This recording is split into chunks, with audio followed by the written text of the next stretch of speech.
వెంటనే అమ్మవారు ఇలా అంటారు, నీ భర్త బ్రతికుండాలంటే ఈ కుంకుమ తీసుకో, లేదంటే ఈ విభూతి తీసుకో అని చెప్పి అమ్మవారు ఒక చేత్తో కుంకుమ ఇంకో చేత్తో విభూతి ఇస్తుంది. బాధతో నిలబడిన ఝాన్సీదేవి తనని తాను సముదాయించుకొని కుంకుమ తీసుకుంటుంది.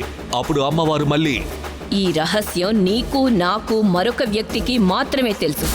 ఈ విషయం ఎవ్వరికీ చెప్పకూడదు.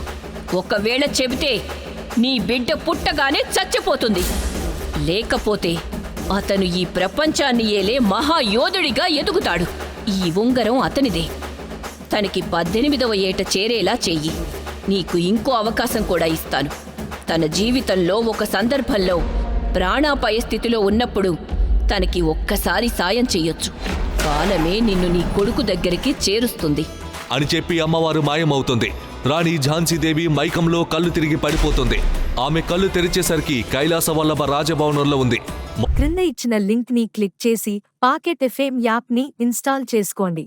Stay tuned to Pocket FM.